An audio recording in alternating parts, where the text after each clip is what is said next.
How I came to be writing music. No one in my family is a musician. My parents loved music, but no one had any musical training. But my father was an inventor, and we had a piano in the house, so I started inventing without any training, and I just kept going. And then by the time I was in first grade, I'd organized all my friends into a little orchestra, and they would come to my house, and I would hand out their parts and their instruments, and they would play. And no one ever thought anything of this, other than it's Monday, we go to her house and do this.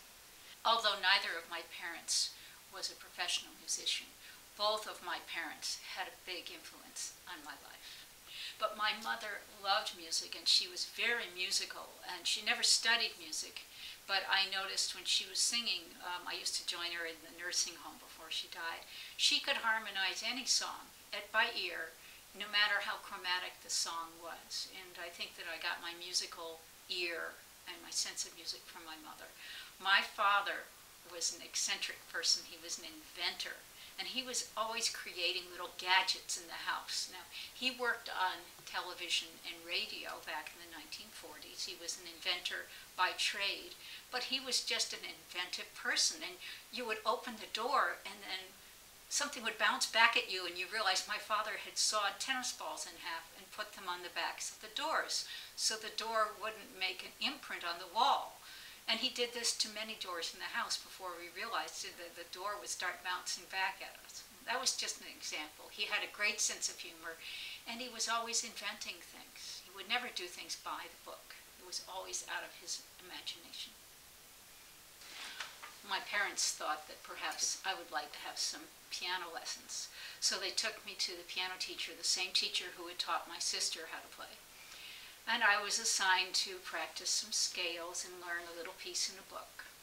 This was completely boring to me. I did not see why it was important that your thumb go under this way and that. So I went back to the teacher the next week, having not practiced the scales, but having composed a new little piece.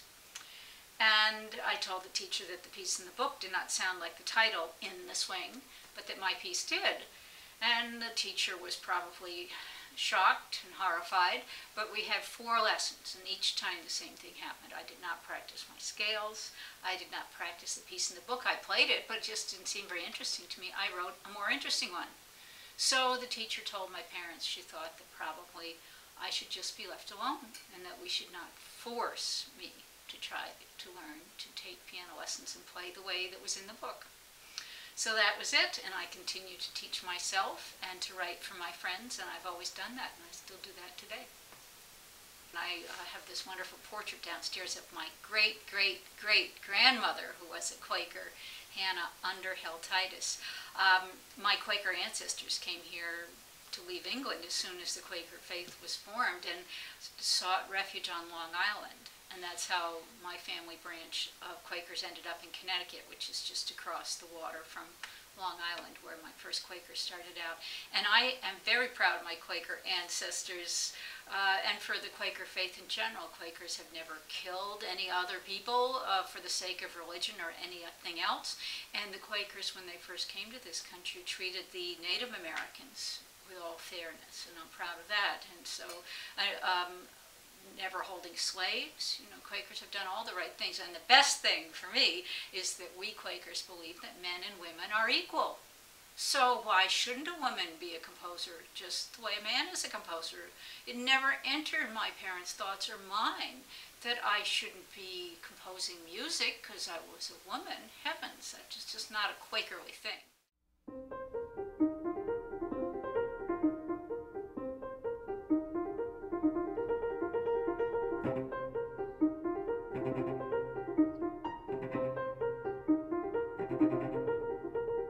Vermont. I used to come to Vermont every summer as a child to go to summer camp, and I always loved Vermont. And then I didn't return after my childhood. I was studying in different cities and teaching there. And when I left Oberlin in order to pursue my livelihood as a full-time composer, I wanted to live in the country because I love being in the country. And I remembered how fond I was of Vermont. And when I came to visit in Vermont, I saw how every small town had music. And this was just what I wanted. In this area here, Braintree and Randolph, we have a wonderful music hall and many people who sing and play and a concert series. So I have the best of both worlds. I live out in the country, surrounded only by cows, and yet within 10 minutes I can be at a concert hall. So this is for me, and I'm a New Englander. My family came here in 1635. So although I've lived in different parts of the country, New England is for me. I love the piano, and I have a piano at home. And many times when writing songs or choral pieces, I write piano accompaniments that express the essence of the music a lot. They're very colorful, people tell me they are, and they're quite playable because you don't have to put your thumb under, you can just play them. So I do like to do that, but I have not written very much solo piano music, and the reason is that I write on commission, and most of the time the people who commission me are ensembles. So there's nothing wrong with piano literature, but I just have not followed through with writing in that area. And now I've gotten so involved with the other kinds of writing that I do more of them. So how many instruments do you play? Or? Oh, I try anything. I, of course, was very interested in instruments like the guitar, and when I was younger, I played the ukulele, and then the baritone ukulele, and then the guitar. And I played that a lot, and as I said, the piano, self-taught, and organ. And when I went to summer camp and I heard somebody play the bugle, I got interested in that. So downstairs, I have the very bugle I used to play at Camp Aloha. And I can't remember what else I studied, but, you know, I taught myself how to do things. I never played a stringed instrument, though. When I started out, I was writing my little symphonies, as I said, actually in kindergarten and first grade, and playing instruments. And I didn't particularly write songs because I didn't write words, and I was not old enough to really read a lot of poetry and understand about setting poetry. So I started out with instrumental music, simple as it may have been. And then I started doing more arranging when I was in junior high school and high school, and especially in college for singing groups that I was in. So that was how I did more writing for choral groups. It was mostly arranging, occasionally original music, but more of my original music was chamber music at first, and then when I was at Brown University, I was able to write for the orchestra. And when you write an orchestral work and an orchestra plays the piece, you get hooked very quickly. It's the most wonderful idea, all that energy happening. So those were my areas, particularly the orchestral music, and then more and more choral music. When I went to college and then to graduate school, all I ever saw were composers who were teachers. And so that seemed like the logical path. And all my teachers who were composers were encouraging me to get a teaching job just as they had done. And of course, as a student, I was writing music as much as I could. So then I did get my doctorate and a teaching job at Oberlin. And when I got there and started teaching, I realized there was not enough time for composing. And I had always written. So this just seemed very unhealthy to me to have a job that kept me from writing. And I did not see that the other professors on the faculty were writing very much during the school year, and I knew that was not for me. So even though it was scary to leave my teaching job, it was scarier yet to think of never fulfilling my dream of composing for a living, composing full-time. I do not actually sit at my piano and compose the music the way you might think a composer would. Firstly, I plan the piece. I ask myself questions about what sort of piece I would like to write. When I'm planning it, I'm often walking up and down the road or pacing on my deck, or if the weather is bad, just pacing around my house and just thinking and writing out a plan. Then I sit at my desk and I write down more about the music, and I start perhaps sketching the shape of the work. Then I go to the piano and start working on some ideas. And when I'm really in the height of the composing, I'm probably, if I could see myself, darting back and forth between the piano and the desk.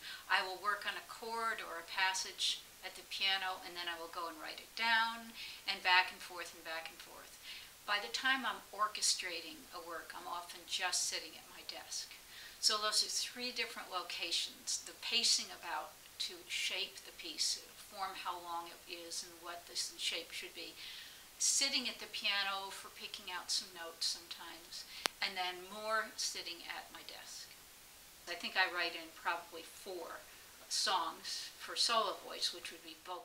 I will be earth, you be the flower, you have found my root, you are the rain.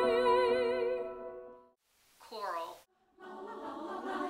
All day, angels are watching over me, my Lord. Night, all day, angels are watching over me. Orchestral.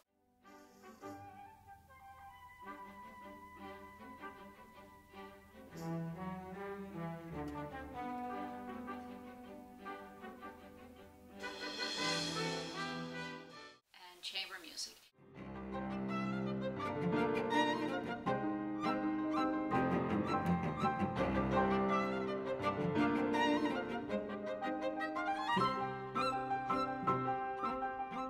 Each of those has a different aspect that's really good about it. In the chamber music, the instrumentalists tend to have a lot of time to rehearse together, so that's much more rehearsal time than orchestral music, although the sound of the full orchestra is wonderful. For choral music, there's just an awful lot of human expression. It can be very moving, and I like that a lot. And solo voice, when you get some of these soloists who really learn their music, they really sell it on the stage. They're very good actors and actresses, and I like that aspect. In terms of writing for the orchestra, of course it's thrilling to hear your work played by an orchestra, but if you write extremely difficult orchestral music that only major professional orchestras can play, you face a career of trying to convince these orchestras to play your music and having to go to all the right cocktail parties and, behave in a manner that maybe is not my Quakerly down-to-earth manner, and that's just not me. However, I've been delighted to find that most orchestras in the United States are more in the category of community and school orchestras. And actually, a well-written but not extremely difficult orchestral work can be played by a community or a school orchestra because they actually have more rehearsal time than a professional orchestra. So I have not put aside writing for orchestra just because it is hard to get your works into the hands of the major orchestras. Instead, I have formed very happy collaborations with many of the smaller orchestras around the country.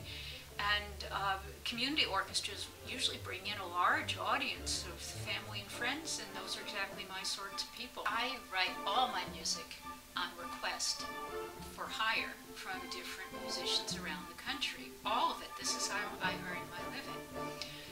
Starting off when I was younger, I would do my arrangements for different choruses at college, and they would pay me. So I always had in my mind that you write music for pay. So different groups do contact me and ask for new works, and we discuss if this is a work I would like to write, and they tell me basically how long they would like it to be, and the nature of the occasion, if it's a celebratory occasion or a serious occasion, and we talk about this and we discuss the fee and when they need the music, and then I write the music. So it is very much on hire, and it's a delicate balance between being inspired to write something from my imagination and to get the job done on time. But this is how I and other composers earn a living. It's a very practical, day-to-day enterprise. You are hired to write music, and you write the music on time for the group in question, and that's it. And after the premiere, the music goes to my publisher, and other groups may purchase it. That's very exciting. And you've had other pieces of yours performed at Carnegie Hall, is that true? Yes, it is true. For somebody who does not aspire to have music performed beyond the proximity of her rural home, I have certainly hit the big time. Yes, it's true. I just write the music, I try to write it well, and then performers decide that they would like to perform at Carnegie Hall. I do not push these things. But yes, I was on the stage at Carnegie Hall with the orchestration of some of my songs for women's voices and releases.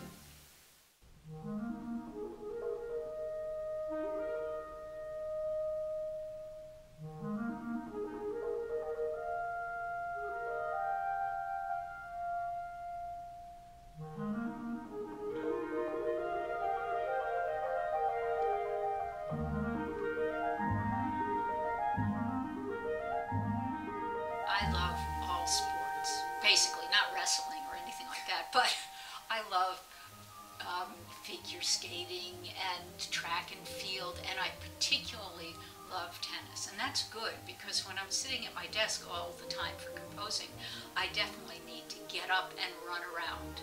And I still play tennis. I play singles with younger fellows several times a week, and we run around the tennis court, and that's great. And even today, before we did the interview, I was watching the US Open on the TV. So that is my hobby, and it's completely devoid of music. I mean, you notice that they do not play music during the football game or during the tennis match. So it's just something different, fun.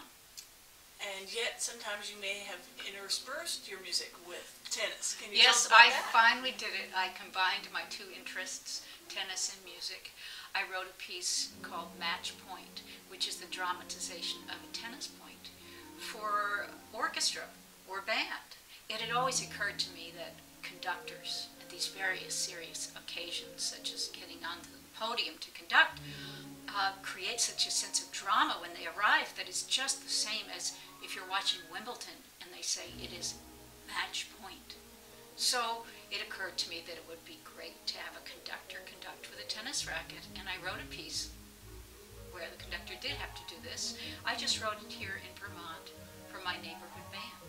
To my great surprise, my childhood tennis idol, Billie Jean King, ended up conducting this at Lincoln Center in New York, and I never aspired to such a thing.